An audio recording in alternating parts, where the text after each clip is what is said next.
بسم اللہ الرحمن الرحیم الحمدللہ رب العالمین والصلاة والسلام علی سید المرسلین وعلی آلہ وصحبہ اجمعین۔ امید ہے کہ آپ کا یہ پہلی رات یہاں پہ آرام سے گزری ہوگی، اطمینان سے، اور جو بھی انتظامات دعویٰ اکیڈمی نے کیے ہیں وہ آپ کے لیے انشاءاللہ قابل قبول ہوں گے۔ اس میں افطاری کا، سحری کا سارے امید ہے کہ کوئی دقت یا تکلیف نہیں ہوگی۔ اگر ہوئی تو آپ ضرور بتائیں، ہم انشاءاللہ اس کو رفع کرنے کی کوشش کریں گے۔ لیکن اس کے ساتھ ساتھ جیسے میں نے عرض کیا تھا کہ صبر کیجئے، برداشت کیجئے، اور اگر کوئی ناگزیر ہے تو پھر اس کو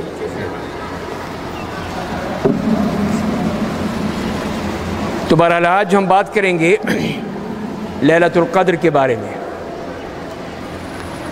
کہ اللہ تعالیٰ نے جو ہمیں یہ رات دی ہے، اور خاص طور پہ اس لیے بھی یہ رات ہمارے لیے بہت ہی غنیمت ہے، بہت ہی اللہ کی نعمت ہے کہ ہماری عمریں اللہ تعالیٰ نے 60 سے 70 کے درمیان رکھی ہیں۔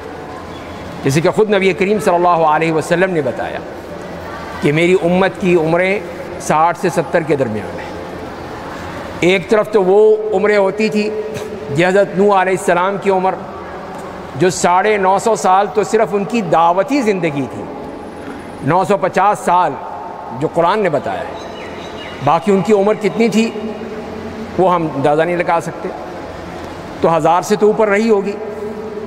تو ظاہر ہے ان کے لیے پھر وہ موقع تھا کہ 1000 سال ایک آدمی زندہ رہتا تھا، اور پھر جو عمل کرتا ہوگا یقیناً وہ اللہ کے ہاں بہت زیادہ اس کی اجر و ثواب ہوتا ہوگا۔ ہم یہاں تک اب قیامت سے جتنے قریب ہوتے چلے جا رہے ہیں تو ہماری زندگیاں مختصر ہوتی چلی جا رہی ہیں، تو اللہ تعالیٰ نے ہمارے لیے پھر انتظام فرما دیا۔ وہ کیا ہے؟ وہ یہی لیلۃ القدر ہے کہ لیلۃ القدر کی ایک رات جو 83 سال 4 مہینے کے برابر ہے، اور یہ نہیں کہا کہ برابر تمہیں دوں گا، بلکہ یہ کہا تھا خیر من 1000 شہر، 1000 مہینوں سے بھی زیادہ بڑھ کر۔ وہ نہیں بتایا وہ کتنا ہے، وہ اللہ کی مرضی، جتنا چاہے بڑھا دے وہ، جتنا آپ مٹھاس ڈالیں گے اتنی ہی چیز میٹھی ہو جائے گی، تو جتنا آپ اخلاص ڈالیں گے اتنا ہی وہ اجر بڑھتا چلا جائے گا۔ تو لہذا اس کی اللہ تعالیٰ نے کوئی حد نہیں بیان کی، لیکن صرف یہ بتا دیا کہ یہ رات جو ہے وہ 1000 مہینوں سے بڑھ کر ہے۔ تو بہرحال ہم اسی پہ بات کرتے ہیں۔ تو اس کی پہلی خصوصیات کہ اس کی کیا خصوصیات ہیں اس رات کی جو اللہ تعالیٰ نے ہمارے لیے اتنی اہتمام سے فرمائی ہے، اور اس کے لیے پھر آپ نے اللہ تعالیٰ نے قرآن کریم میں ایک پوری سورت نازل فرما دی، انا انزلناہ فی لیلۃ القدر، اور اسی طرح سورہ دخان میں ایک آیت میں بھی فرمایا انا انزلناہ فی لیلۃ مبارکہ انا کنا منذرین۔ تو یہ سب اس بات کی دلیل ہے کہ اللہ تعالیٰ نے کتنی اس کو اہمیت دی ہے کہ یہ میرے بندے اس سے فائدہ اٹھائیں، اور اس کے ذریعے سے جتنا بھی ہو سکے اپنا اجر کما لیں، ثواب کما لیں۔ تو آپ دیکھتے ہیں کہ پہلی بات اس کی جو خصوصیات ہیں کہ یہ وہ رات ہے جو کہ رمضان کے آخری عشرے میں اللہ تعالیٰ نے مقرر کی ہے۔ تو یہ خصوصیت اس کی کہ پورے رمضان میں نہیں ہے بلکہ صرف آخری عشرے میں رکھی ہے، اور آخری عشرے کی بھی طاق راتوں میں رکھی ہے، جبکہ بعض علماء کا یہ کہنا ہے کہ جو دوسری راتیں ہیں طاق کے علاوہ ان میں بھی ہو سکتی ہے۔ تو یہ تو اللہ تعالیٰ کا معاملہ ہے، اللہ تعالیٰ جسے چاہیں اس کو کر دیں، یہ اس کے علم میں ہے اور اس کی قدرت میں ہے۔ لیکن بہرحال ہمیں یہ کہا گیا ہے کہ تمہیں تلاش کرنا ہے، تو لہذا پھر یہ ہم سمجھ لیں، جان لیں کہ یہ آخری عشرے میں ہے، اور اس کے ساتھ ساتھ یہ بھی کہ یہ ایک متعین رات میں نہیں ہے، یہ منتقل ہو سکتی ہے، کبھی وہ 21ویں شب ہو سکتی ہے، کبھی 23ویں، کبھی 25ویں، کبھی 27ویں، کبھی 29ویں۔ اسی لیے کہ نبی کریم صلی اللہ علیہ وسلم نے یہی فرمایا ہے کہ التمسوا لیلۃ القدر فی العشر الاواخر من رمضان، کہ رمضان کے آخری عشرے میں اس کو تلاش کرو، ڈھونڈو اس کو۔ تو ہمیں ڈھونڈنے کا اور اس کو تلاش کرنے کا حکم دے دیا۔ اور اسی طرح حضرت ابن عمر کی روایت میں بھی یہی آتا ہے کہ آخری عشرے میں لیلۃ القدر تلاش کرو۔ اور اسی طرح ابو سعید خدری رضی اللہ تعالیٰ عنہ کی روایت میں بھی یہی ملتا ہے ہمیں کہ آخری عشرہ ہے۔ تو یہ بات تو پکی ہو گئی کہ 3-4 صحابہ کرام کی احادیث ہمیں ملتی ہیں جنہوں نے یہی کہا کہ یہ آخری عشرہ ہے۔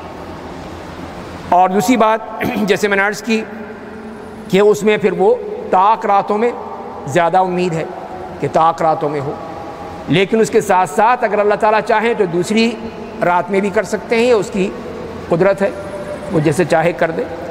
تو لہذا پھر یہ مختلف صحابہ کرام سے جو ہمیں ملتی ہیں، تو اس میں عبد ابن انیس کہتے ہیں کہ یہ 23ویں شب تھی، حضرت ابو سعید خدری کہتے ہیں کہ یہ 21ویں شب، حضرت عمر بن خطاب، حذیفہ ابن الیمان، ابی ابن کعب، حضرت معاویہ رضی اللہ تعالیٰ عنہم اجمعین، یہ سب کہا کرتے تھے کہ یہ 27ویں شب ہے۔ اکثر صحابہ کرام اس کو 27ویں شب کو کہتے ہیں۔ اور اسی طرح پھر بعض نے 24ویں شب، حضرت ابن عباس رضی اللہ تعالیٰ عنہما سے مروی ہے کہ 24ویں شب بھی ہو سکتی ہے۔ تو جیسے میں نے عرض کیا کہ بعض ائمہ کرام کا، صحابہ کرام کا یہ قول ہے۔ تو لہذا بہرحال ہمارے لیے یہی ہے کہ ہم نے ان 5 راتوں میں تو کرنا ہی ہے، لیکن باقی راتوں میں بھی یہ نہ ہو کہ سو جائیں، اس میں بھی کوشش کریں کہ اس میں بھی کسی طرح اللہ کو راضی کرتے رہیں۔ جب آپ اس مقصد کے لیے آئے ہیں مسجد میں، تو اب پھر باقی راتیں بھی جو ہیں ان کو بھی استعمال کریں، اس میں بھی تلاوت قرآن ہے اور قیام اللیل آپ کے ہاں جاری ہے، پورے 9 دن یا 10 دن جاری رہے گا، تو لہذا پھر اس میں بھی اس کو جاری رکھیں۔ دوسری بات یہ ہے کہ یہ وہ رات ہے کہ جس میں قرآن نازل شروع کیا گیا، قرآن کا نزول شروع ہوا، جیسے کہ قرآن کریم نے ہی خود ہمیں بتا دیا ہے کہ انا انزلناہ فی لیلۃ القدر، تو قرآن کریم کا نزول اس رات میں ہوا ہے۔ اور دوسری سورہ دخان کی آیت میں بھی یہی فرمایا کہ انا انزلناہ فی لیلۃ مبارکہ۔ اب اس سے مراد کیا ہے کہ قرآن اس میں نازل ہوا؟ کیا پورا قرآن نازل ہو گیا اس میں؟ ہو سکتا ہے، اللہ تعالیٰ کے ہاں تو کوئی چیز بعید نہیں ہے۔ تو لیکن جو مفسرین کرام جیسے فرماتے ہیں کہ ایک تو یہ ہے کہ اس کی ابتدا ہوئی تھی اس رات میں، کہ جب وہ پہلی آیت نازل ہوئی تھی، اقرأ بسم ربک الذی خلق خلق الانسان من علق اقرأ وربک الاکرم، تو یہ وہ لیلۃ القدر تھی اللہ کے ہاں۔ ظاہر ہے کہ اس وقت یہ احکام نازل نہیں ہوئے تھے روزے کے اور دوسرے، لیکن اللہ تعالیٰ نے جو یہ قرآن نازل فرمایا، جیسے اپنی انہی آیات میں فرما دیا، تو اس کی ابتدا اس میں ہو گئی تھی۔ دوسری رائے جو مفسرین کرام بیان کرتے ہیں کہ یہ قرآن کریم جو اللہ کے ہاں لوح محفوظ میں تھا، وہاں سے اللہ تعالیٰ نے اس کو آسمان دنیا پر نازل فرمایا، وہاں سے پھر یہ آہستہ آہستہ نازل ہوتا رہا، جیسے اللہ تعالیٰ کا حکم ہوتا تھا، جیسے حالات ہوتے تھے، جیسی ضرورت ہوتی تھی، اس کے مطابق وہ اترتا چلا جا رہا تھا۔ تو یہ وہ دوسری خصوصیت ہے کہ یہ قرآن کی رات ہے، یہ قرآن کی سالگرہ ہے کہ جس میں ہم قرآن کریم اترنا شروع ہوا یا اس میں اترا تھا۔ تو بہرحال جو بھی ہے کہ وہ پھر ہمیں اس میں اللہ تعالیٰ نے اتنا بڑا شرف بخشا، اور اتنی بڑی اللہ تعالیٰ کی یہ نعمت جو ہمیں قرآن کریم کی صورت میں ملی ہے اس امت کو، وہ اس مبارک رات میں ہوئی ہے۔ تو اسی لیے فرمایا کہ انا انزلناہ فی لیلۃ مبارکہ انا کنا منذرین، تو اس مبارک رات میں اس کو نازل کیا ہے۔ اور تیسری خصوصیت یہی ہے جو ابھی میں نے عرض کی اس آیت کی روشنی میں، انا انزلناہ فی لیلۃ مبارکہ، بابرکت رات۔ تو یہ برکت والی رات سے مراد کیا ہے؟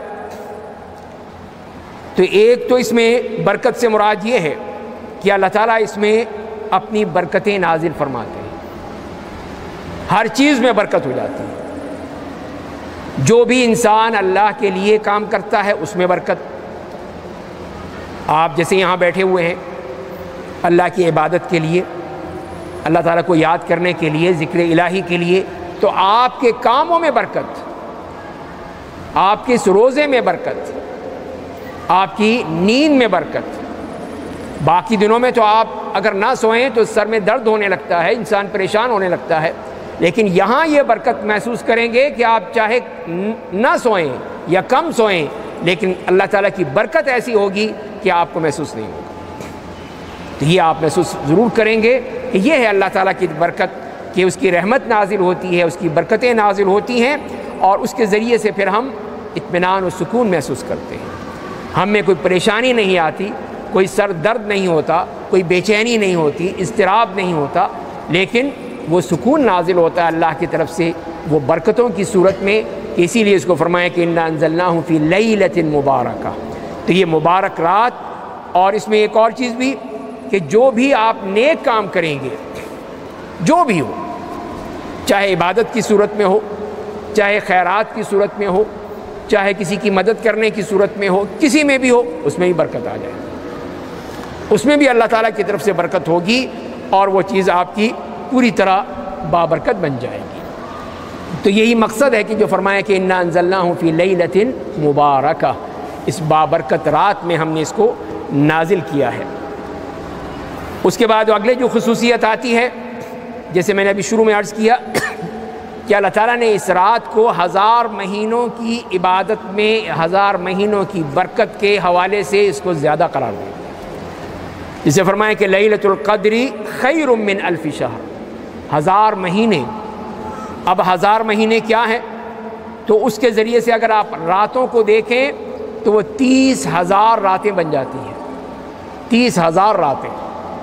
اور اگر سال کے حساب سے دیکھیں، جیسے میں نے عرض کیا کہ 83 سال اور 4 مہینے، اتنی تو مدت عمر بھی نہیں ہوتی، بہت کم لوگ ہیں جو اس حد تک پہنچتے ہیں، عموماً 60 کے بعد 70 کے بعد بلاوا آ جاتا ہے، لیکن یہ ہمارے لیے اللہ کی نعمت کہ 83 سال والی جو عبادت ہے اس سے بھی بڑھ کر، اس کے برابر نہیں، اس سے بڑھ کر جو فرما دیا گیا ہے۔ تو لہذا پھر جو بھی شخص وہ عمل کرتا ہے اس رات میں تو اس کا وہ عمل اللہ کے ہاں ملٹی پلائی بائی 83 سے بھی زیادہ ہو جاتا ہے، اس سے بھی بڑھ کر۔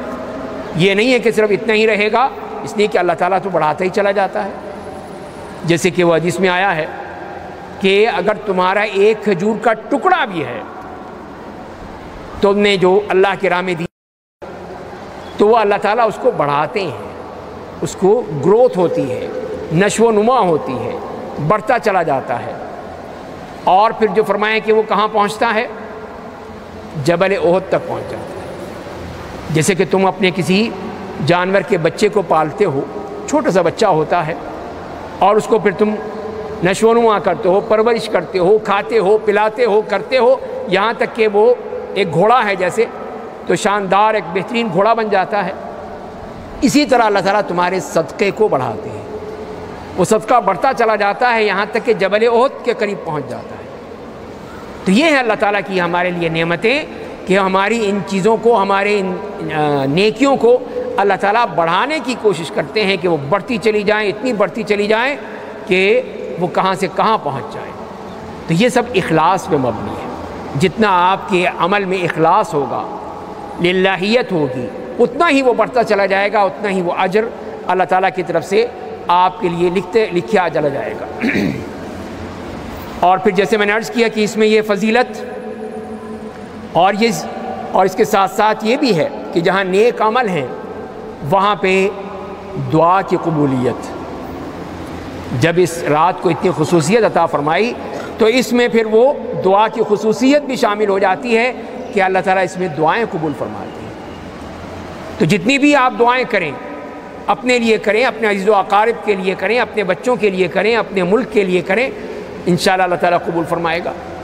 کہ یہ اللہ کے نیک بندے جو مسجد میں بیٹھ کر اور یہ لیلۃ القدر میں دعائیں کر رہے ہیں، اللہ تعالیٰ کے یہاں ضرور پہنچیں گی، اس کے عرش الہی تک جائیں گی، اور وہ پھر ہماری ان تمناؤں کو، ہماری دعاؤں کو ضرور سنے گا، ضرور قبول کرے گا۔ اور اسی طرح جو خصوصیات میں یہ بھی شامل ہے کہ جس کے لیے قرآن نے ہی کہا سورہ دخان میں کہ فیہا یفرق کل امر حکیم، یہ وہ رات ہے کہ جس میں ہر حکمت والے کام کا فیصلہ کیا جاتا ہے۔ تو اس کو سمجھنے کے لیے یوں سمجھ لیجئے کہ یہ اللہ تعالیٰ کی طرف سے وہ سالانہ بجٹ ہے، سالانہ بجٹ جو پیش کر دیا جاتا ہے، جس میں اگلے سال کے تمام فیصلے اس کے اندر موجود ہوتے ہیں۔ کون اس دنیا میں آئے گا، کون جائے گا، یہ بھی لکھا ہوا ہے۔ کس کو کیا ملے گا، کس کو کیا نہیں ملے گا، سب کچھ لکھا ہوا ہے۔ تو یہ ہے فیہا یفرق کل امر حکیم، جو فرما دیا کہ ہر بات جس کی حکمت والی ہے اس کا فیصلے کر دیے جاتے ہیں۔ اس لیے کہ اللہ تعالیٰ نے اپنے بجٹ کا سسٹم جو رکھا ہے، یا اپنی چیک اینڈ بیلنس کا سسٹم رکھا ہے، ایک تو یہ ہے کہ جو کہ روزانہ کی بنیاد پر ہے، ایک وہ ہے جو ہفتہ وار ہے، ایک وہ ہے جو ماہانہ ہے، اور ایک یہ ہے جو سالانہ ہے۔ تو یہ ہے اللہ تعالیٰ کی طرف سے یہ سسٹم۔ روزانہ جیسے حدیث میں آتا ہے کہ فجر کی نماز میں اور عصر کی نماز میں جو صبح کے فرشتے اور شام کے فرشتے ملاقات کرتے ہیں۔ کس لیے ملاقات کرتے ہیں؟ کہ اس لیے کہ وہ آتے ہیں اور آ کر پھر وہ اللہ کے سامنے رپورٹ پیش کرتے ہیں۔ اللہ تعالیٰ سے فرماتے ہیں کہ اے اللہ، تیرے بندے جو تھے وہ جب ہم گئے تھے صبح فجر میں تب بھی نماز پڑھ رہے تھے، جب ہم واپس آئے وہاں سے دنیا سے اس وقت بھی نماز پڑھ رہے تھے۔ دیکھیے کتنے سچے ہیں وہ، انہوں نے ہماری گواہی دے دی کہ ہم فجر کی نماز میں جو گئے تھے دن والے اور رات والے موجود تھے، دونوں کی ملاقات ہو گئی وہاں پر، اور صبح والے شام تک بیٹھیں گے، پھر رات والے آ جائیں گے۔ تو یہ ان کی ڈیوٹیاں بدلتی رہتی ہیں ان فرشتوں کی۔ تو یہ ہے روزانہ کی رپورٹ، روزانہ کی رپورٹ جا رہی ہے اللہ کے پاس کہ اے اللہ، ہم گئے تھے تب بھی وہ نماز پڑھ رہے تھے، جب واپس آئے تب بھی نماز پڑھ رہے تھے۔ اللہ تعالیٰ جانتا ہے، لیکن فرشتوں کی بھی گواہی وہاں پہ ریکارڈ ہو جاتی ہے۔ اور پھر ہفتہ وار، جیسے کہ آپ نے فرمایا کہ میں چاہتا ہوں کہ ہر پیر اور جمعرات کو روزہ رکھوں۔ کیوں؟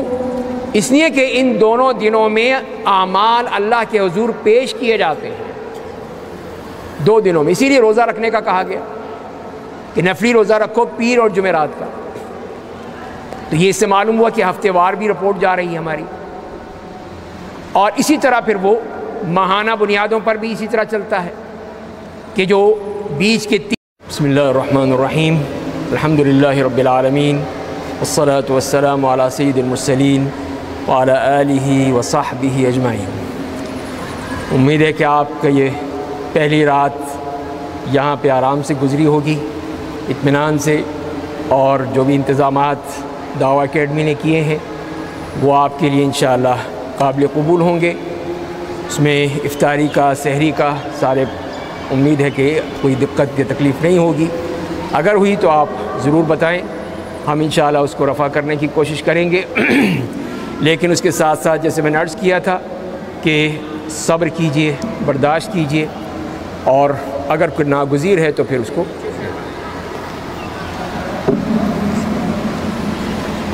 تو بہرحال آج ہم بات کریں گے لیلۃ القدر کے بارے میں، کہ اللہ تعالیٰ نے جو ہمیں یہ رات دی ہے، اور خاص طور پہ اس لیے بھی یہ رات ہمارے لیے بہت ہی غنیمت ہے، بہت ہی اللہ کی نعمت ہے کہ ہماری عمریں اللہ تعالیٰ نے 60 سے 70 کے درمیان رکھی ہیں۔ جیسے کہ خود نبی کریم صلی اللہ علیہ وسلم نے بتایا کہ میری امت کی عمریں 60 سے 70 کے درمیان ہیں۔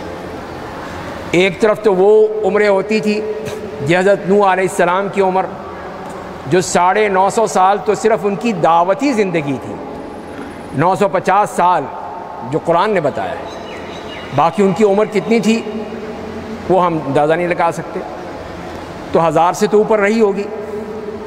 تو ظاہر ہے ان کے لیے پھر وہ موقع تھا کہ 1000 سال ایک آدمی زندہ رہتا تھا، اور پھر جو عمل کرتا ہوگا یقیناً وہ اللہ کے ہاں بہت زیادہ اس کی اجر و ثواب ہوتا ہوگا۔ ہم یہاں تک اب قیامت سے جتنے قریب ہوتے چلے جا رہے ہیں تو ہماری زندگیاں مختصر ہوتی چلی جا رہی ہیں۔ تو اللہ تعالیٰ نے ہمارے لیے پھر انتظام فرما دیا، وہ کیا ہے؟ وہ یہی لیلۃ القدر ہے، کہ لیلۃ القدر کی ایک رات جو 83 سال 4 مہینے کے برابر ہے، اور یہ نہیں کہا کہ برابر تمہیں دوں گا، بلکہ یہ کہا تھا خیر من الف شہر، 1000 مہینوں سے بھی زیادہ بڑھ کر۔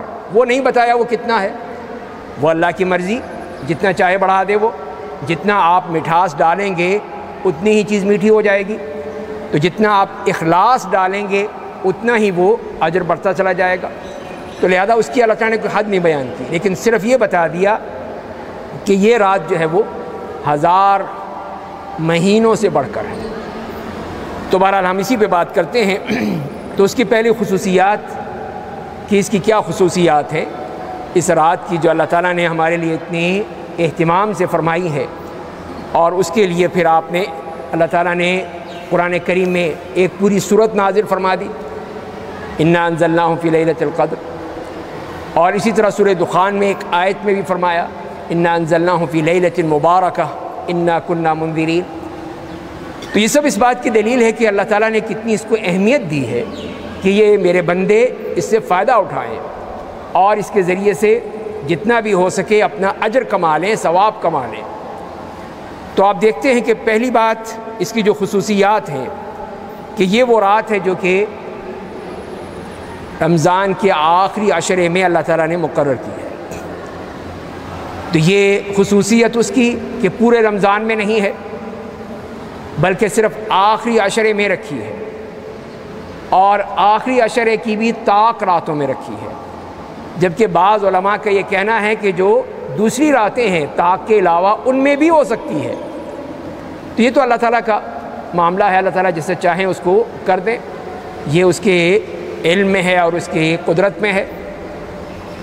لیکن بہرحال ہمیں یہ کہا گیا ہے کہ تم نے اس میں تمہیں تلاش کرنا ہے، تو لہذا پھر یہ ہم سمجھ لیں، جان لیں کہ یہ آخری عشرے میں ہے، اور اس کے ساتھ ساتھ یہ بھی کہ یہ ایک متعین رات میں نہیں ہے، یہ منتقل ہو سکتی ہے، کبھی وہ 21ویں شب بھی ہو سکتی ہے، کبھی 23ویں، کبھی 25ویں، کبھی 27ویں، کبھی 29ویں۔ اسی لیے کہ نبی کریم صلی اللہ علیہ وسلم نے یہی فرمایا ہے کہ التمسوا لیلۃ القدر فی العشر الاواخر من رمضان، کہ رمضان کے آخری عشرے میں اس کو تلاش کرو، ڈھونڈو اس کو۔ تو ہمیں ڈھونڈنے کا اور اس کو تلاش کرنے کا حکم دے دیا۔ اور اسی طرح حضرت ابن عمر کی روایت میں بھی یہی آتا ہے کہ آخری عشرے میں لیلۃ القدر تلاش کرو، اور اسی طرح ابو سعید خدری رضی اللہ تعالیٰ عنہ کی روایت میں بھی یہی ملتا ہے ہمیں کہ آخری عشرہ ہے۔ تو یہ بات تو پکی ہو گئی کہ 3-4 صحابہ کرام کی احادیث ہمیں ملتی ہیں جنہوں نے یہی کہا کہ یہ آخری عشرہ ہے۔ اور دوسری بات جیسے میں نے عرض کی کہ اس میں پھر وہ طاق راتوں میں زیادہ امید ہے کہ طاق راتوں میں ہو، لیکن اس کے ساتھ ساتھ اگر اللہ تعالیٰ چاہیں تو دوسری رات میں بھی کر سکتے ہیں، اس کی قدرت ہے، وہ جیسے چاہے کر دے۔ تو لہذا پھر یہ مختلف صحابہ کرام سے جو ہمیں ملتی ہیں، تو اس میں عبد ابن انیس کہتے ہیں کہ یہ 23ویں شب تھی، حضرت ابو سعید خدری کہتے ہیں کہ یہ 21ویں شب، حضرت عمر بن خطاب، حذیفہ ابن الیمان، ابی ابن کعب، حضرت معاویہ رضی اللہ تعالیٰ عنہم اجمعین، یہ سب کہا کرتے تھے کہ یہ 27ویں شب ہے۔ اکثر صحابہ کرام اس کو 27ویں شب کو کہتے ہیں۔ اور اسی طرح پھر بعد نے 24ویں شب، یا ابن عباس رضی اللہ تعالیٰ عنہما سے مروی ہے کہ 24ویں شب بھی ہو سکتی ہے۔ تو یہ جیسے میں نے عرض کیا کہ بعض ائمہ کرام کا، صحابہ کرام کا یہ قول ہے۔ تو لہذا بہرحال ہمارے لیے یہی ہے کہ ہم نے ان 5 راتوں میں تو کرنا ہی ہے، لیکن باقی راتوں میں بھی یہ نہ ہو کہ سو جائیں، اس میں بھی کوشش کریں کہ اس میں بھی کسی طرح اللہ کو راضی کرتے رہیں۔ جب آپ اس مقصد کے لیے آئے ہیں مسجد میں، تو اب پھر باقی راتیں بھی جو ہیں ان کو بھی استعمال کریں، اس میں بھی تلاوت قرآن ہے اور قیام اللیل آپ کے ہاں جاری ہے، پورے 9 دن یا 10 دن جاری رہے گا، تو لہذا پھر اس میں بھی اس کو جاری رکھیں۔ دوسری بات یہ ہے کہ یہ وہ رات ہے کہ جس میں قرآن نازل شروع کیا گیا، قرآن کا نزول شروع ہوا، جیسے کہ قرآن کریم نے ہی خود ہمیں بتا دیا ہے کہ انا انزلناہ فی لیلۃ القدر، تو قرآن کریم کا نزول اس رات میں ہوا ہے۔ اور دوسری سورہ دخان کی آیت میں بھی یہی فرمایا کہ انا انزلناہ فی لیلۃ مبارکہ۔ اب اس سے مراد کیا ہے کہ قرآن اس میں نازل ہوا؟ کیا پورا قرآن نازل ہو گیا اس میں؟ ہو سکتا ہے، اللہ تعالیٰ کے ہاں تو کوئی چیز بعید نہیں ہے۔ تو لیکن جو مفسرین کرام جیسے فرماتے ہیں کہ ایک تو یہ ہے کہ اس کی ابتدا ہوئی تھی اس رات میں، کہ جب وہ پہلی آیت نازل ہوئی تھی اقرأ بسم ربک الذی خلق خلق الانسان من علق اقرأ وربک الاکرم، تو یہ وہ لیلۃ القدر تھی اللہ کے ہاں۔ ظاہر ہے کہ اس وقت یہ احکام نازل نہیں ہوئے تھے روزے کے اور دوسرے، لیکن اللہ تعالیٰ نے جو یہ قرآن نازل فرمایا جیسے اپنی انہی آیات میں فرما دیا، تو اس کی ابتدا اس میں ہو گئی تھی۔ دوسری رائے جو مفسرین کرام بیان کرتے ہیں کہ یہ قرآن کریم جو اللہ کے ہاں لوح محفوظ میں تھا، وہاں سے اللہ تعالیٰ نے اس کو آسمان دنیا پر نازل فرمایا، وہاں سے پھر یہ آہستہ آہستہ نازل ہوتا رہا، جیسے اللہ تعالیٰ کا حکم ہوتا تھا، جیسے حالات ہوتے تھے، جیسی ضرورت ہوتی تھی، اس کے مطابق وہ اترتا چلا جا رہا تھا۔ تو یہ وہ دوسری خصوصیت ہے کہ یہ قرآن کی رات ہے، یہ قرآن کی سالگرہ ہے کہ جس میں ہم قرآن کریم اترنا شروع ہوا یا اس میں اترا تھا۔ تو بہرحال جو بھی ہے کہ وہ پھر ہمیں اس میں اللہ تعالیٰ نے اتنا بڑا شرف بخشا، اور اتنی بڑی اللہ تعالیٰ کی یہ نعمت جو ہمیں قرآن کریم کی صورت میں ملی ہے اس امت کو، وہ اس مبارک رات میں ہوئی ہے۔ تو اسی لیے فرمایا کہ انا انزلناہ فی لیلۃ مبارکہ انا کنا منذرین، تو اس مبارک رات میں اس کو نازل کیا ہے۔ اور تیسری خصوصیت یہی ہے جو ابھی میں نے عرض کی اس آیت کی روشنی میں، انا انزلناہ فی لیلۃ مبارکہ، بابرکت رات۔ تو یہ برکت والی رات سے مراد کیا ہے؟ تو ایک تو اس میں برکت سے مراد یہ ہے کہ اللہ تعالیٰ اس میں اپنی برکتیں نازل فرماتے ہیں، ہر چیز میں برکت ہو جاتی ہے۔ جو بھی انسان اللہ کے لیے کام کرتا ہے اس میں برکت۔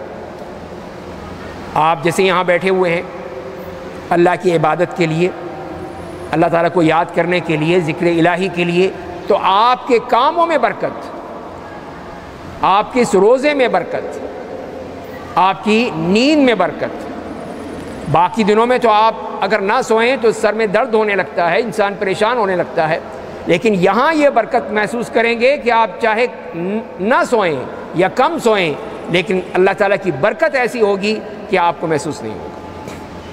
تو یہ آپ محسوس ضرور کریں گے کہ یہ ہے اللہ تعالیٰ کی برکت، کہ اس کی رحمت نازل ہوتی ہے، اس کی برکتیں نازل ہوتی ہیں، اور اس کے ذریعے سے پھر ہم اطمینان و سکون محسوس کرتے ہیں۔ ہم میں کوئی پریشانی نہیں آتی، کوئی سر درد نہیں ہوتا، کوئی بے چینی نہیں ہوتی، اضطراب نہیں ہوتا، لیکن وہ سکون نازل ہوتا ہے اللہ کی طرف سے، وہ برکتوں کی صورت میں۔ اسی لیے اس کو فرمایا کہ انا انزلناہ فی لیلۃ مبارکہ، تو یہ مبارک رات۔ اور اس میں ایک اور چیز بھی کہ جو بھی آپ نیک کام کریں گے، جو بھی ہو، چاہے عبادت کی صورت میں ہو، چاہے خیرات کی صورت میں ہو، چاہے کسی کی مدد کرنے کی صورت میں ہو، کسی میں بھی ہو، اس میں بھی برکت آ جائے، اس میں بھی اللہ تعالیٰ کی طرف سے برکت ہوگی، اور وہ چیز آپ کی پوری طرح بابرکت بن جائے گی۔ تو یہی مقصد ہے کہ جو فرمایا کہ انا انزلناہ فی لیلۃ مبارکہ، اس بابرکت رات میں ہم نے اس کو نازل کیا ہے۔ اس کے بعد اگلے جو خصوصیت آتی ہے، جیسے میں نے ابھی شروع میں عرض کیا کہ اللہ تعالیٰ نے اس رات کو 1000 مہینوں کی عبادت میں، 1000 مہینوں کی برکت کے حوالے سے اس کو زیادہ قرار دیا، جسے فرمایا کہ لیلۃ القدر خیر من الف شہر، 1000 مہینے۔ اب 1000 مہینے کیا ہیں؟ تو اس کے ذریعے سے اگر آپ راتوں کو دیکھیں تو وہ 30,000 راتیں بن جاتی ہیں، 30,000 راتیں۔ اور اگر سال کے حساب سے دیکھیں، جیسے میں نے عرض کیا کہ 83 سال اور 4 مہینے، اتنی تو مدت عمر بھی نہیں ہوتی، بہت کم لوگ ہیں جو اس حد تک پہنچتے ہیں۔ عموماً 60 کے بعد 70 کے بعد بلاوا آ جاتا ہے، لیکن یہ ہمارے لیے اللہ کی نعمت کہ 83 سال والی جو عبادت ہے اس سے بھی بڑھ کر، اس کے برابر نہیں، اس سے بڑھ کر جو فرما دیا گیا ہے۔ تو لہذا پھر جو بھی شخص وہ عمل کرتا ہے اس رات میں تو اس کا وہ عمل اللہ کے ہاں ملٹیپلائی بائی 83 سے بھی زیادہ ہو جاتا ہے، اس سے بھی بڑھ کر۔ یہ نہیں ہے کہ صرف اتنا ہی رہے گا، اس لیے کہ اللہ تعالیٰ تو بڑھاتا ہی چلا جاتا ہے۔ جیسے کہ وہ حدیث میں آیا ہے کہ اگر تمہارا ایک کھجور کا ٹکڑا بھی ہے تم نے جو اللہ کی راہ میں دی تو وہ اللہ تعالیٰ اس کو بڑھاتے ہیں، اس کو گروتھ ہوتی ہے، نشو و نما ہوتی ہے، بڑھتا چلا جاتا ہے۔ اور پھر جو فرمائیں کہ وہ کہاں پہنچتا ہے؟ جبل احد تک پہنچ جاتا ہے۔ جیسے کہ تم اپنے کسی جانور کے بچے کو پالتے ہو، چھوٹا سا بچہ ہوتا ہے، اور اس کو پھر تم نشو و نما کرتے ہو، پرورش کرتے ہو، کھاتے ہو، پلاتے ہو، کرتے ہو، یہاں تک کہ وہ ایک گھوڑا ہے جیسے، تو شاندار ایک بہترین گھوڑا بن جاتا ہے۔ اسی طرح اللہ تعالیٰ تمہارے صدقے کو بڑھاتے ہیں، وہ صدقہ بڑھتا چلا جاتا ہے یہاں تک کہ جبل احد کے قریب پہنچ جاتا ہے۔ تو یہ ہے اللہ تعالیٰ کی ہمارے لیے نعمتیں کہ ہماری ان چیزوں کو، ہمارے ان نیکیوں کو اللہ تعالیٰ بڑھانے کی کوشش کرتے ہیں کہ وہ بڑھتی چلی جائیں، اتنی بڑھتی چلی جائیں کہ وہ کہاں سے کہاں پہنچ جائیں۔ تو یہ سب اخلاص پہ مبنی ہے۔ جتنا آپ کے عمل میں اخلاص ہوگا، للہیت ہوگی، اتنا ہی وہ بڑھتا چلا جائے گا، اتنا ہی وہ اجر اللہ تعالیٰ کی طرف سے آپ کے لیے لکھا چلا جائے گا۔ اور پھر جیسے میں نے عرض کیا کہ اس میں یہ فضیلت اور اس کے ساتھ ساتھ یہ بھی ہے کہ جہاں نیک عمل ہیں وہاں پہ دعا کی قبولیت۔ جب اس رات کو اتنی خصوصیت عطا فرمائی تو اس میں پھر وہ دعا کی خصوصیت بھی شامل ہو جاتی ہے کہ اللہ تعالیٰ اس میں دعائیں قبول فرماتے ہیں۔ تو جتنی بھی آپ دعائیں کریں، اپنے لیے کریں، اپنے عزیز و اقارب کے لیے کریں، اپنے بچوں کے لیے کریں، اپنے ملک کے لیے کریں، انشاءاللہ اللہ تعالیٰ قبول فرمائے گا۔ کہ یہ اللہ کے نیک بندے جو مسجد میں بیٹھ کر اور یہ لیلۃ القدر میں دعائیں کر رہے ہیں، اللہ تعالیٰ کے یہاں ضرور پہنچیں گی، اس کے عرش الہی تک جائیں گی، اور وہ پھر ہماری ان تمناؤں کو، ہماری دعاؤں کو ضرور سنے گا، ضرور قبول کرے گا۔ اور اسی طرح جو خصوصیات میں یہ بھی شامل ہے کہ جس کے لیے قرآن نے ہی کہا سورہ دخان میں کہ فیہا یفرق کل امر حکیم، یہ وہ رات ہے کہ جس میں ہر حکمت والے کام کا فیصلہ کیا جاتا ہے۔ تو اس کو سمجھنے کے لیے یوں سمجھ لیجئے کہ یہ اللہ تعالیٰ کی طرف سے وہ سالانہ بجٹ ہے، سالانہ بجٹ جو پیش کر دیا جاتا ہے، جس میں اگلے سال کے تمام فیصلے اس کے اندر موجود ہوتے ہیں۔ کون اس دنیا میں آئے گا، کون جائے گا، یہ بھی لکھا ہوا ہے۔ کس کو کیا ملے گا، کس کو کیا نہیں ملے گا، سب کچھ لکھا ہوا ہے اس میں۔ تو یہ ہے فیہا یفرق کل امر حکیم، جو فرما دیا کہ ہر بات جس کر کی حکمت والی ہے اس کا فیصلے کر دیے جاتے ہیں۔ اس لیے کہ اللہ تعالیٰ نے اپنے بجٹ کا سسٹم جو رکھا ہے، یا اپنی چیک اینڈ بیلنس کا سسٹم رکھا ہے، ایک تو یہ ہے کہ جو کہ روزانہ کی بنیاد پر ہے، ایک وہ ہے جو ہفتہ وار ہے، ایک وہ ہے جو ماہانہ ہے، اور ایک یہ ہے جو سالانہ ہے۔ تو یہ ہے اللہ تعالیٰ کی طرف سے یہ سسٹم۔ روزانہ جیسے حدیث میں آتا ہے کہ فجر کی نماز میں اور عصر کی نماز میں جو صبح کے فرشتے اور شام کے فرشتے ملاقات کرتے ہیں۔ کس لیے ملاقات کرتے ہیں؟ کہ اس لیے کہ وہ آتے ہیں اور آ کر پھر وہ اللہ کے سامنے رپورٹ پیش کرتے ہیں۔ اللہ تعالیٰ سے فرماتے ہیں کہ اے اللہ، تیرے بندے جو تھے وہ جب ہم گئے تھے صبح فجر میں تب بھی نماز پڑھ رہے تھے، جب ہم واپس آئے وہاں سے دنیا سے اس وقت بھی نماز پڑھ رہے تھے۔ دیکھیے کتنے سچے ہیں وہ، انہوں نے ہماری گواہی دے دی کہ ہم فجر کی نماز میں جو گئے تھے دن والے اور رات والے موجود تھے، دونوں کی ملاقات ہو گئی وہاں پر، اور صبح والے شام تک بیٹھیں گے، پھر رات والے آ جائیں گے۔ تو یہ ان کی ڈیوٹیاں بدلتی رہتی ہیں ان فرشتوں کی۔ تو یہ ہے روزانہ کی رپورٹ، روزانہ کی رپورٹ جا رہی ہے اللہ کے پاس کہ اے اللہ ہم گئے تھے تب بھی وہ نماز پڑھ رہے تھے، جب واپس آئے تب بھی نماز پڑھ رہے تھے۔ اللہ تعالیٰ جانتا ہے، لیکن فرشتوں کی بھی گواہی وہاں پہ ریکارڈ ہو جاتی ہے۔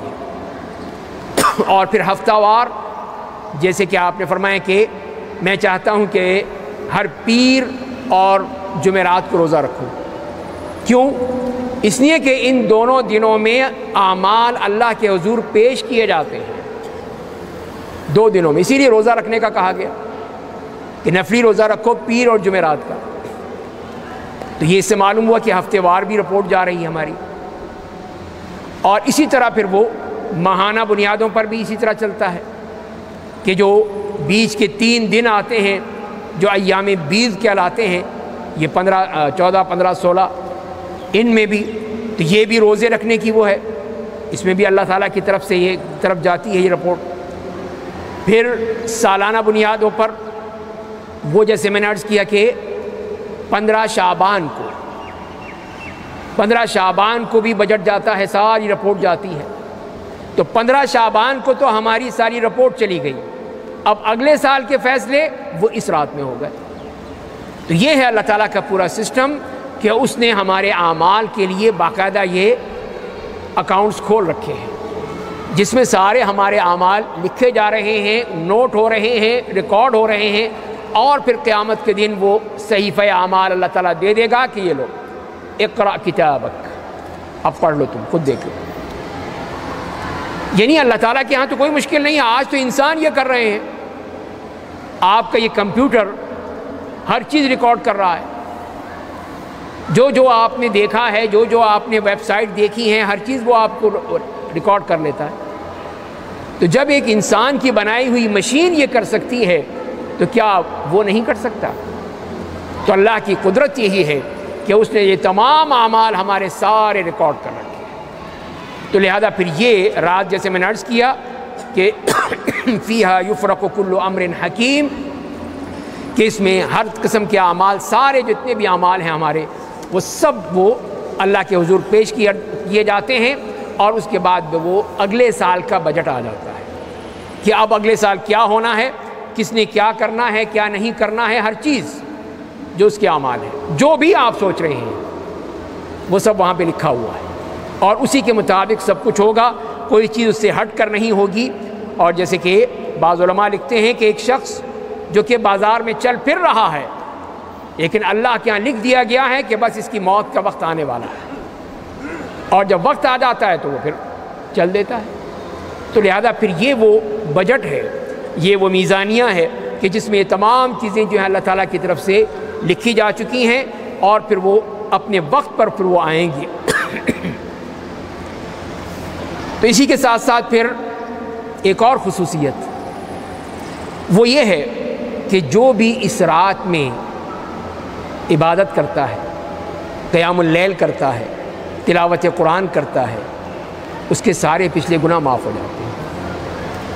تو دیکھیے ایک رات میں سارے گناہ، یہ نہیں کہا کہ نہیں اسی سال کے گناہ معاف ہوں گے، پچھلے نہیں ہوں گے، جس لیے کہ نبی کریم صلی اللہ علیہ وسلم کی خبر ظاہر ہے کہ یقینی ہے ہمارے لیے، ایمان ہے ہمارا کہ رسول اللہ نے جب فرمایا ہے تو وہ جھوٹ نہیں ہو سکتا، وہ کبھی بھی جھوٹ نہیں ہو سکتا، سچ ہے۔ تو اسی لیے آپ نے فرمایا جیسے کہ حدیث میں آتا ہے کہ من یقم لیلۃ القدر ایمانا واحتسابا غفر له ما تقدم من ذنبه، کہ جو بھی لیلۃ القدر میں قیام کرتا ہے، قیام سے مراد وہی قیام اللیل ہے، تہجد ہے، آپ کی عبادت ہے، لیکن 2 شرطوں کے ساتھ، ایمان اور احتساب۔ ایمان اور احتساب فرمایا۔ ایمان کس بات پہ؟ کہ یہ یقین ہونا چاہیے کہ جو کچھ بھی میں کر رہا ہوں اللہ تعالیٰ اس کے ہاں لکھا جا رہا ہے، اللہ تعالیٰ قبول کر رہا ہے، شک نہیں ہونا چاہیے، اس لیے کہ آپ کی نیت ہے، آپ کا اخلاص ہے، تو اس میں شک کی گنجائش ہی نہیں ہے۔ تو آپ یقین سے کہیں میرا اللہ مجھ سے انشاءاللہ راضی ہوگا، میں نے جو کچھ کیا اپنے اللہ کے لیے کیا ہے، تو ایمان اور یقین کے ساتھ۔ دوسری بات جو فرمائی احتساب۔ احتساب سے مراد یہ ہے کہ اللہ کی رضا کے لیے، کہ میں نے اللہ کی رضا کے لیے کیا ہے، کسی اور مقصد کے لیے نہیں کیا، کسی کو دکھانے کے لیے نہیں کیا، کسی کو اپنی سیلفیاں بھیجنے کے لیے نہیں کیا، میں نے صرف اللہ کے لیے کیا ہے۔ تو یہ جب آپ کے درمیان جذبہ ہوگا اور یہ آپ کے خواہش ہوگی تو یقیناً آپ کو وہ اس کا نتیجہ ملے گا۔ اور نتیجہ کیا ہے؟ وہ آپ نے فرما دیا غفر له ما تقدم من ذنبہ، کہ اس کے گناہ معاف کر دیے جاتے ہیں، سارے پچھلے گناہ سب، کوئی تخصیص نہیں ہے، ما تقدم، جو بھی پچھلے گزرے ہیں۔ تو جب سے وہ بالغ ہوا ہے اس سے لے کر آج تک جتنے اس سے گناہ سرزد ہوئے ہیں، کئی سہون ہو گئے، بغیر کسی قصد کے، بغیر سوچے، بغیر ارادے کے ہو جاتے ہیں انسان سے، بعض قصدن ہوتے ہیں، جان بوجھ کے کرتا ہے انسان۔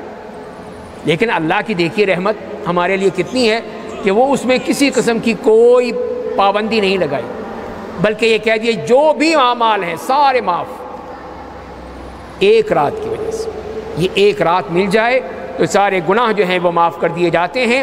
تو یہ اللہ تعالیٰ کی طرف سے کتنا بڑا احسان ہے ہم پر۔ تو بعض لوگوں نے کہا کہ اس میں جو صغیرہ گناہ ہیں معاف کر دیے جاتے ہیں، لیکن جسے قرآن نے بھی بتایا ہمیں اور حدیث سے بھی معلوم ہوا کہ اگر کوئی شخص کبیرہ گناہوں سے بچتا رہتا ہے تو اس کے صغیرہ گناہ تو خود ہی بخود معاف ہو جاتے ہیں۔ شرط یہ ہے کہ کبیرہ گناہ سے ان تجتنبون کبائر ما تنہون عنہ، کہ اگر تم کبیرہ گناہوں سے بچتے رہو گے تو صغیرہ گناہ تو ویسے ہی اڑ جائیں گے، سب صاف ہو جائیں گے۔ اور اللہ نہ کرے کسی سے کوئی کبیرہ گناہ سرزد ہو تو اس کے لیے بھی دروازہ موجود ہے، اس کے لیے بھی اللہ کی طرف سے گنجائش موجود ہے کہ توبہ کر لو، توبہ کر لے اللہ سے، اللہ تعالیٰ توبہ قبول کرنے والے ہیں، اس کی توبہ قبول کر لیں گے، اس کا یہ گناہ بھی معاف ہو جائے گا۔ یعنی وہ شخص جس نے 100 بندوں کو قتل کیا تھا، 99 قتل کر کے اس نے جب پوچھا تو کسی نے کہہ دیا کہ نہیں تمہارے لیے تو کوئی توبہ نہیں ہے۔ تو اتنا بڑا قاتل، اتنا بڑا سفاک آدمی، اور تیرے لیے توبہ نہیں، جاؤ تم۔ لیکن اس میں تڑپ تھی، اللہ کی طرف سے چیز ڈال دی اس کے دل میں، تو وہ گیا ایک اور بندے کے پاس، اس سے پوچھا، اس نے کہا کیا مسئلہ ہی کوئی نہیں، کیا چیز ہے، رکاوٹ کیا ہے، جاؤ جا کے توبہ کرو، اللہ کے حضور توبہ کر لو، اللہ تعالیٰ سارے گناہ معاف کر دے گا۔ یہ دیکھیے کتنی بڑی اس کی شان ہے کہ 100 بندوں کا قاتل، اس نے پچھلے بندے کو مار ڈالا تھا فوراً، اچھا تجھے یہ کہتا چل تیری بھی چھٹی، پوری سینچری کر دی۔ اب اس سینچری کے بعد بھی اللہ تعالیٰ نے کہا کہ نہیں، معاف، بندے کو معاف کر دیا۔ اس سے کیسے پتہ چلا ہمیں؟ وہ یہ ہے کہ جب اس کی موت کا اسے کہا اس نے، اللہ کے بندے نے، کہ جاؤ تم ایسی جگہ پہ رہو جہاں پہ اچھے لوگ ہوں، نیک سوسائٹی ہو، نیک لوگ ہو، ان میں جا کے رہو، یہ تم جو رہ رہے ہو نا یہ غلط لوگ ہیں، اچھی نہیں ہے۔ اسی لیے اس کا اثر پڑتا ہے کہ ہم جس ماحول میں ہوں گے اس کے اثرات مرتب ہوں گے آپ پر۔ تو اچھے ماحول میں رہیں گے، اچھے لوگوں کے ساتھ رہیں گے، نیک لوگوں کے ساتھ رہیں گے، نیکی نیکی ہوگی۔ جہاں غلط قسم کے لوگ ہوں گے تو وہاں یہی ہوگا کہ 100 بندوں کا قاتل پیدا ہوگا۔ تو اسی لیے اس اللہ کے بندے نے کہا کہ جاؤ تم اچھے لوگوں کے ساتھ رہو۔ وہ چل پڑا، راستے میں موت کا وقت آ گیا۔ اب دونوں فرشتے آ گئے، موت کے بھی، عذاب کے بھی، رحمت کے بھی۔ اب عذاب کے فرشتے کہنے لگے یہ تو قاتل ہے، ہم اس کی روح قبض کریں گے۔ رحمت کے فرشتے کہنے لگے تو توبہ کر کے آیا ہے، ہم کریں گے۔ اللہ تعالیٰ دکھا رہا تھا ہمیں کہ دیکھو ذرا۔ تو اللہ تعالیٰ نے ایک اور فرشتے کو بھیجا، جاؤ جا کے فیصلہ کرو، یہ کہیں لڑی نہ پڑیں۔ لڑتے تو نہیں ہیں ویسے فرشتے۔ تو وہ آئے پھر، تو انہوں نے کہا کہ یہ دیکھیں اب اس کو جگہ کو ناپتے ہیں، جہاں پہ یہ بندہ ہے اس کی لاش پڑی ہوئی ہے، اور یہاں سے لے کر وہ اچھی جگہ پر، نیک لوگوں کی جگہ پر اور بدکار لوگوں کی جگہ پر، اس کی لاش کہاں سے قریب ہے، آؤ ناپے۔ تو تھوڑا سا فرق تھا۔ اللہ تعالیٰ نے زمین کو کہا کہ اے زمین تھوڑی سی کھسک جا، زمین کھسک گئی، اللہ کی پابند ہے اللہ کے حکم کی، تو زمین کھسک گئی۔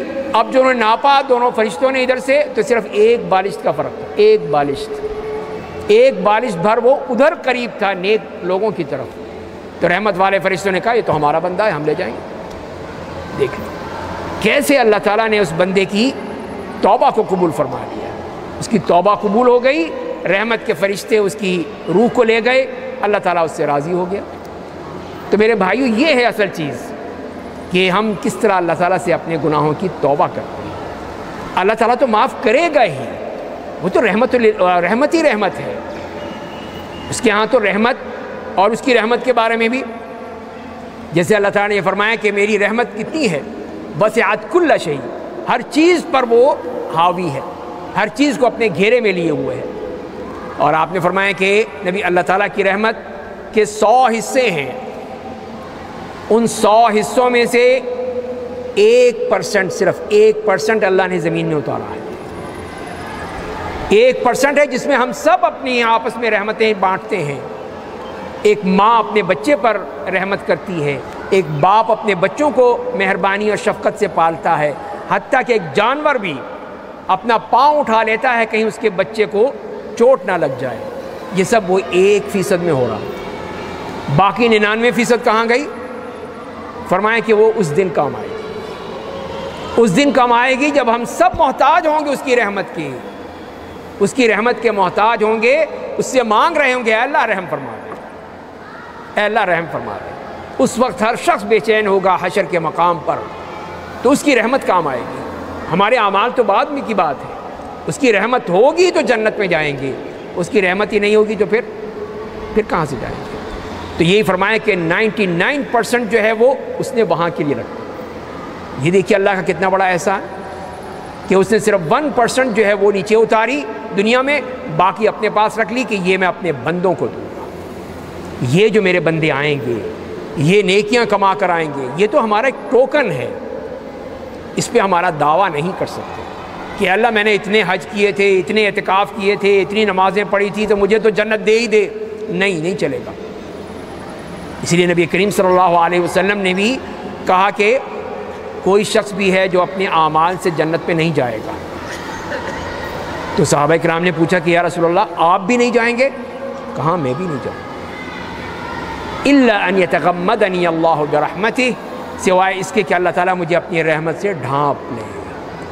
تو یہ رحمت کے ہم سوالی ہے کہ اس کی رحمت مل جائے تو بیڑا پار ہے بس۔ تو یہ رحمت کے لیے تو سارے کام کر رہے ہیں کہ اللہ تو راضی ہو جا، رحمت کر دے، بس پھر بیڑا پار ہے انشاءاللہ۔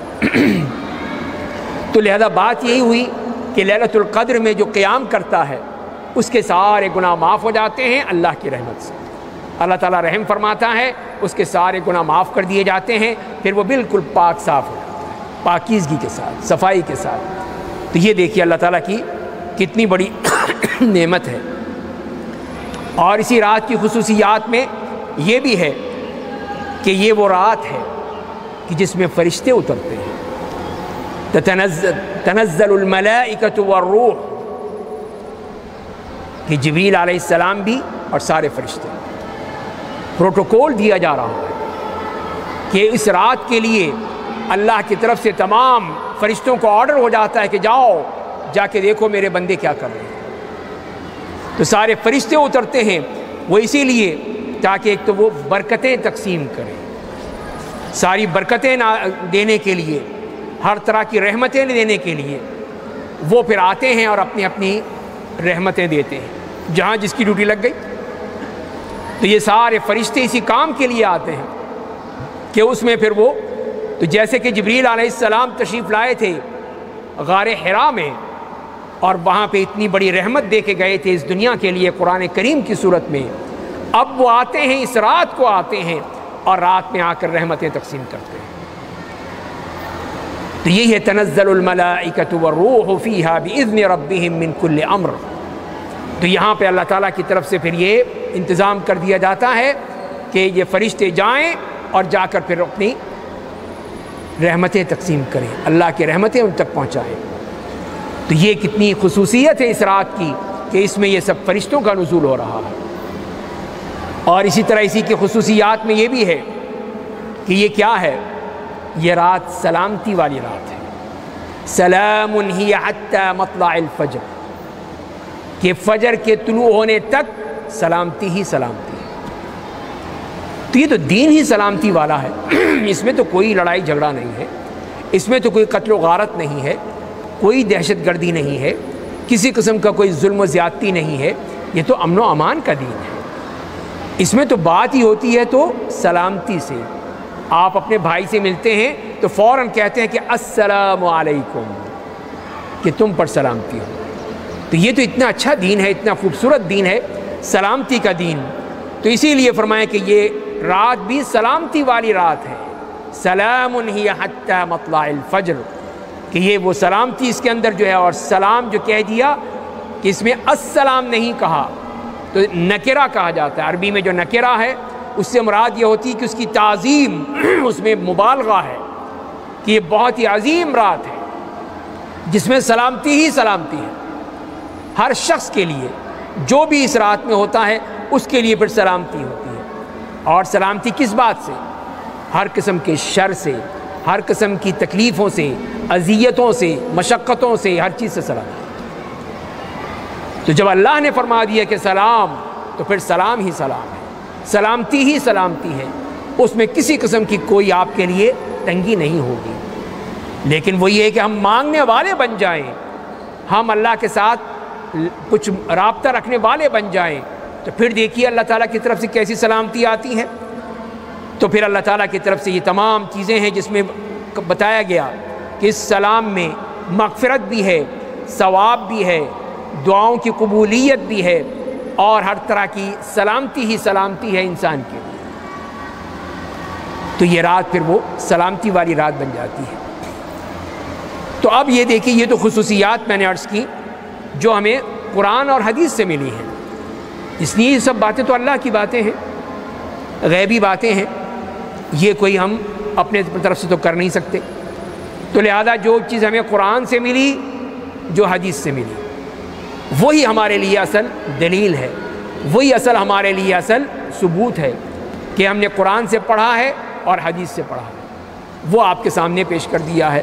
تو یہ خصوصیات جو غیبی باتیں ہیں وہ اللہ کی طرف سے، اللہ کے رسول صلی اللہ علیہ وسلم کی طرف سے ہمارے سامنے آتی ہیں۔ اب آئیے جو اس کی علامات ہیں، علامات کیا ہیں، کہ کس طرح معلوم ہوگا کہ یہ واقعی لیلۃ القدر ہے؟ تو اس کے بارے میں تو بے شمار باتیں آتی ہیں، کئی باتیں آتی ہیں، کوئی کچھ کہتا ہے، کوئی کچھ کہتا ہے۔ تو یہ چیز جو ہے اس میں ہمیں دیکھنی ہوگی کہ کہاں تک صحیح ہے۔ تو جیسے میں نے عرض کیا کہ یہ چیزیں جو ہیں سب یہ جو ہمیں قرآن کریم سے ملے یا نبی کریم صلی اللہ علیہ وسلم سے ملے تو سر آنکھوں پر۔ لیکن اگر لوگ سنی سنائی باتیں ہیں کہ اس میں یہ کہہ دیا گیا اس میں کہ سارے درخت گر جاتے ہیں پھر اٹھ جاتے ہیں، اس کی کوئی دلیل نہیں۔ اس میں سمندر کا پانی جو ہے میٹھا ہو جاتا ہے، کوئی دلیل نہیں ہمارے پاس۔ تجربہ ہو سکتا ہے کسی کا، کسی بزرگ کا تجربہ ہو، کسی اللہ کے نیک بندے کا ہو، تجربہ ہو سکتا ہے، ہم یہ نہیں کہہ سکتے کہ غلط ہے، لیکن اس کو ہم ایک دلیل بنا لیں، حتمی دلیل، یہ ہمارے پاس اس کی کوئی دلیل نہیں ہے ہمارے پاس۔ اور یہ ہے کہ اس رات کو کتے نہیں بھونکتے، اس کی بھی کوئی دلیل نہیں ہے۔ اور اسی میں یہ ہے کہ نہ گدھے جو ہیں وہ چیختے ہیں، چلاتے ہیں، تو اس قسم کی کوئی چیز جو ہے وہ ہمیں ثبوت نہیں ملتی۔ تو لہذا اس قسم کی باتیں جو ہیں سنی سنائی تو ہو سکتی ہیں، لیکن قرآن و حدیث سے ہمیں کوئی چیز نہیں ملتی۔ اب کیا ملتا ہے ہمیں، وہ ہم دیکھ لیتے ہیں۔ تو پہلی علامت جو سب سے واضح ابھی ہم نے بات کی کہ یہ رمضان کے آخری عشرے میں ہے اور طاق راتوں میں ہے، دوسری راتوں میں بھی ہو سکتی ہے اگر اللہ چاہے تو، لیکن طاق راتوں میں زیادہ اس کی امید ہے۔ اور اس کے بعد جو حدیث آتی ہے، جو صحیح حدیث ہے، جس میں فرمایا حضرت ابی بن کعب رضی اللہ تعالیٰ عنہ نے کہ نبی کریم صلی اللہ علیہ وسلم نے جو بتایا کہ وہ امارتها ان تطلع الشمس فی صبیحۃ یومها بیضاء لا شعاع لها، اور اس کی علامت یہ ہے کہ اس کی صبح میں، یہ بعد کی علامت آ رہی ہے، پہلے نہیں معلوم ہوگی، بعد میں پتہ چلے گا۔ اس کی علامت یہ ہے کہ اس دن جب سورج طلوع ہوتا ہے صبح کو تو بالکل شفاف چمکدار ہوتا ہے، اس کی شعاعیں نہیں ہوتی، شعاعوں سے پاک ہوتا ہے، بالکل ایک آپ کو ایک ٹکیا نظر آئے گی، چمکتی ہوئی تیز اس کی دھوپ اور اس کی گرمی، لیکن شعاعیں نہیں ہوتی۔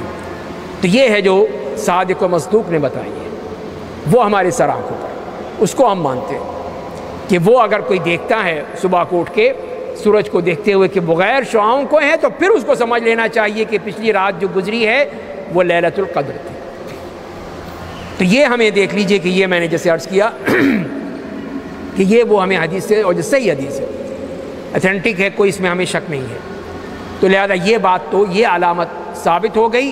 اور باقی جتنی علامتیں جیسے کہ میں نے عرض کیا کہ سنی سنائی باتیں ہیں، اس میں کسی قسم کی کوئی دلیل ہمارے پاس نہیں ہے کہ ہم اس کو، کسی نے کہا کہ وہ رات نہ بہت ٹھنڈی ہوتی ہے نہ بہت گرم ہوتی ہے، معتدل ہوتی ہے، تو جہاں سردی سردی ہے وہاں کیا ہوگا پھر؟ جہاں پہ سارا سال سردی پڑتی ہے، برف باری ہوتی ہے، قطب شمالی میں، قطب جنوبی میں، تو وہاں تو ساری برف ہی برف ہے. اب وہاں کیسے کریں گے آپ؟ تو بات غلط ہو جائے گی نا. تو اللہ تعالیٰ کی جو باتیں ہوتی ہیں وہ ہر جگہ کے لیے، ہر وقت کے لیے، ہر قوم کے لیے ایک ہی ہوتی ہیں. یہ نہیں ہو سکتا ہمارے لیے الگ ہو، ان کے لیے الگ ہو، یہ نہیں ہو سکتا. اللہ تعالیٰ تو پوری کائنات کا رب ہے، تو سب کے لیے وہ ایک ہی سٹینڈرڈ رکھتا ہے، ہر ایک کے لیے الگ الگ سٹینڈرڈ نہیں ہے. جو سورج یہاں طلوع ہوا ہے وہ وہاں پہ بھی طلوع ہوگا اور ساری دنیا پہ طلوع ہوا ہے. تو اسی لیے پھر وہ اس کا ایک ہی معاملہ ہے، وہ مختلف نہیں ہو سکتا ہے. اب یہ ہے کہ یہ کیسے معلوم ہوگا؟ تو ایک تو میں نے عرض کیا وہی دیکھنے سے، کیا آدمی یہ دیکھ لے، اپنی آنکھوں سے دیکھ لے. دوسرا یہ ہے کہ بعض روایات میں اس طرح آتا ہے کہ خواب کی صورت میں اللہ تعالیٰ کسی کو دکھا دے، یہ اس کی رحمت ہے، اس کی نعمت ہے. جیسے کہ حدیث میں آتا ہے کہ بعض صحابہ کرام کو اللہ تعالیٰ نے لیلۃ القدر دکھائی خواب میں، اور وہ بھی آخری 7 راتوں میں. تو اسی پہ جب نبی کریم صلی اللہ علیہ وسلم کو جا کر بتایا تو آپ نے یہی فرمایا کہ میں دیکھ رہا ہوں کہ تمہارا سب کا جو خواب ہے ایک متفق ہو گیا ہے، مشترکہ ہے، سب نے ایک ہی چیز دیکھی ہے. اور وہ کب ہے؟ آخری 7 راتوں میں. تو اسی لیے اگر کسی نے تلاش کرنی ہے لیلۃ القدر تو وہ پھر آخری 7 راتوں میں تلاش کر لے. تو اس سے معلوم یہ ہوا کہ خواب میں بھی نظر آ سکتی ہے، اللہ اپنے کسی بھی نیک بندے کو دکھا دے، یہ اس کا معاملہ ہے، تو یہ بھی ہو سکتا ہے. تیسری چیز وہ ہے کہ انسان کو اپنا احساس، شعور، اور یہ انسان کے دل میں خود بخود یہ احساس پیدا ہو کہ یہ لیلۃ القدر ہو سکتی ہے. یقینی نہیں ہے لیکن احساس. اس لیے کہ بعض دل اتنے پاکیزہ ہوتے ہیں کہ جن پر کوئی کینہ نہیں، کوئی بغض نہیں، کوئی عداوت نہیں، کوئی دشمنی نہیں، بالکل پاک صاف. تو ایسے جو شیشے کے مانند دل ہیں ان پر یہ چیزیں منعکس ہو جاتی ہیں، اللہ تعالیٰ ان کے دل میں ڈال دیتا ہے، اس لیے کہ ان کے دل پاکیزہ ہوتے ہیں. تو لہذا ایسے کوئی دل والے لوگ ہوں، اللہ کے نیک بندے، اللہ کے ولی، تو اللہ تعالیٰ ان کے دل میں ڈال دیتا ہے. یہ بھی ہو سکتا ہے، اس میں بھی ہم انکار نہیں کر سکتے ہیں. تو بہرحال یہ ہے، اگر کوئی دیکھتا ہے، خواب میں دیکھتا ہے یا احساس ہوتا ہے یا اس نے علامت دیکھی جیسے میں نے عرض کیا، تو اسے کیا کرنا چاہیے؟ بتانا چاہیے لوگوں کو؟ فرمایا کہ نہیں، بتانا نہیں چاہیے، اس لیے کہ یہ اللہ کی کرامت ہے. اللہ نے اس کو ایک کرامت دی ہے کہ اس کو یہ بتا دیا یا اس کو احساس دلا دیا کہ تم نے لیلۃ القدر گزاری ہے.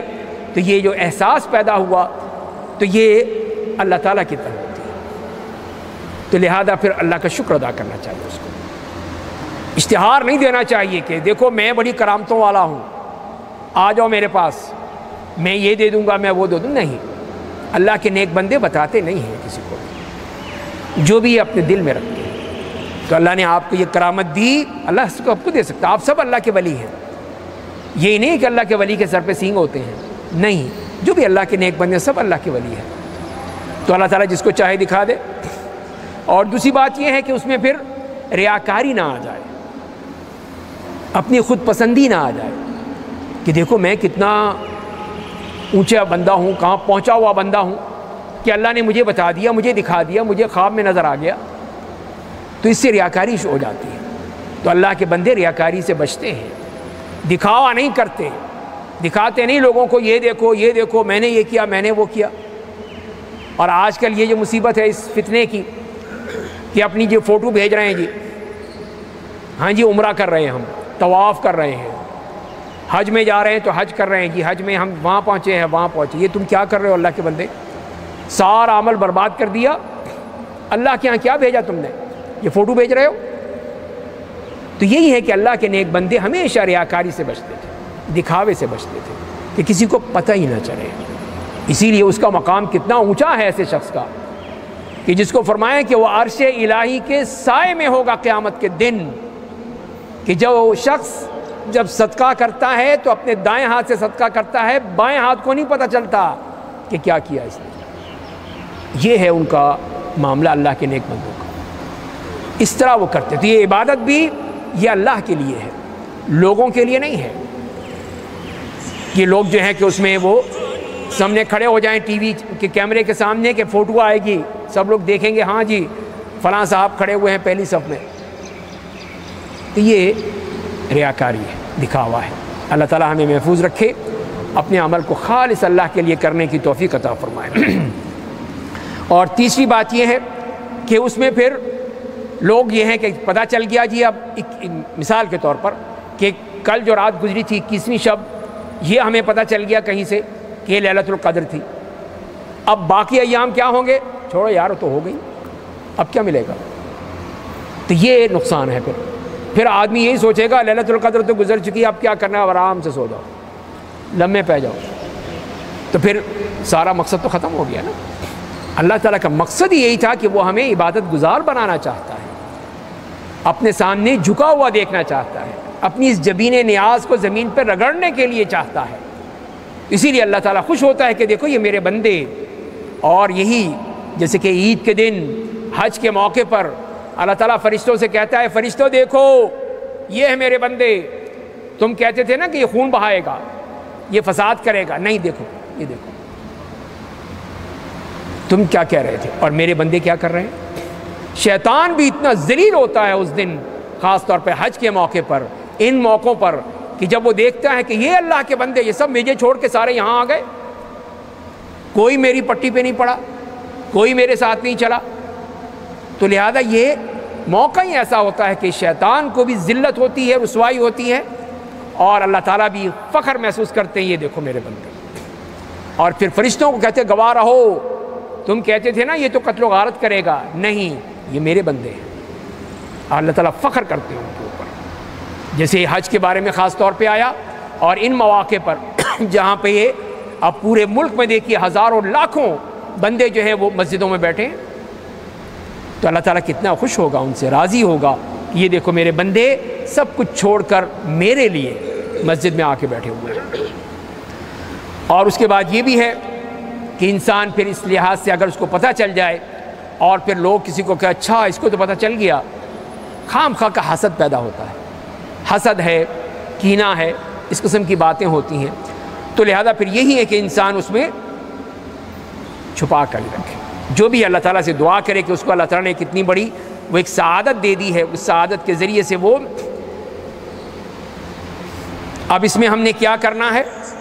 تو پہلی بات تو جیسے میں نے عرض کیا کہ ہم نے جتنی بھی ہو سکے اللہ تعالیٰ سے دعائیں کرنی ہیں جو بھی موقع ملے. وہ تو یہ ہے کہ اگر وہ رات جو طاق راتیں ہیں ان میں آپ نے تیاری کرنی ہے تو وہ فجر سے شروع ہو جائے گی، صرف رات میں نہیں ہے. فجر سے شروع کر دیں اپنی تیاری کہ آج کی رات میں نے پانی ہے، حاصل کرنی ہے، لازمی ہے کسی طرح ہو جائے. اس کے لیے صبح سے تیاری کہ فجر کے بعد بھی دعائیں، پھر تلاوت قرآن ہے، اشراق کے نوافل ہیں. تو یہ پہلی ابتدا ہو گئی آپ کی. اس کے بعد آرام فرمائیے، آرام کرنے کا حق ہے، آپ کا جسم آرام مانگتا ہے، آرام کیجیے. پھر اس کے بعد دوسری نمازوں میں بھی ہے، ظہر ہے، عصر ہے، مغرب ہے، ان تمام نمازوں میں اسی طرح یہ دعا کرتے رہیے کہ اللہ مجھے لیلۃ القدر عطا فرما. تو جب صبح سے لے کر شام تک آپ اللہ سے مانگیں گے تو اللہ تعالیٰ اتنے ظالم تو نہیں ہے کہ آپ کی بات کو رد کر دیں گے. وہ تو بندے کے انتظار میں ہے کہ یہ مجھے مانگے. اور اللہ تعالیٰ تو خوش ہوتے ہیں کہ میرے بندے کو معلوم ہے کہ اس کا ایک رب ہے جو اس کی بات کو سنتا ہے.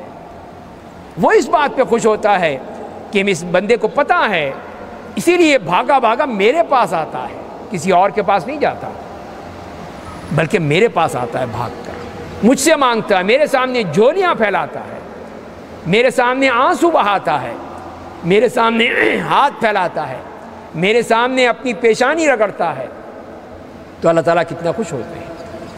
تو پھر اللہ تعالیٰ اس کی رد نہیں کرتے، اس کی اس التجا کو، اس کی دعاؤں کو، اس کی تمناؤں کو رد نہیں کرتے بلکہ قبول کر لیتے ہیں۔ اسی لیے پھر حضرت عائشہ رضی اللہ تعالیٰ عنہ نے یہی پوچھا کہ یا رسول اللہ اگر مجھے امید ہو لیلۃ القدر کی تو میں کیا کہوں؟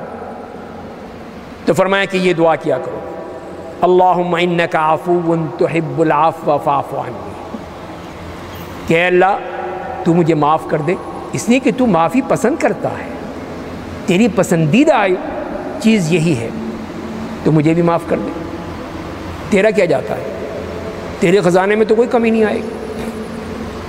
تو ایک تو مغفرت ہے، ایک معافی ہے، دونوں میں فرق ہے۔ مغفرت تو یہ ہے کہ گناہ معاف ہو گئے، تو ٹھیک ہے گناہ معاف ہو گئے، چل بہت بڑی نعمت ہے۔ معافی کیا ہے؟ لیکن یہ ہے کہ مغفرت تو ہو گئی، گناہ تو ہو گئے، لیکن وہ لکھے رہیں گے، نامہ اعمال میں درج ہیں، صرف ان کی جو سزا تھی وہ معاف ہو گئی، مغفرت ہو گئی، لیکن وہ لکھے ہوئے اسی طرح ہیں۔ لیکن معافی میں یہ ہے کہ گناہ معاف بھی ہو گئے، مٹا بھی دیے گئے۔ یہ ہے اسی لیے کہا ہے کہ یہ مانگو، اللہم انک عفو تحب العفو فاعف عنی، اے اللہ مجھے معاف کر دے، گناہ معاف ہی نہیں ہو گئے، مٹا دے، میرے صحیفہ اعمال سے نکال دے، بالکل صاف ہو جائے۔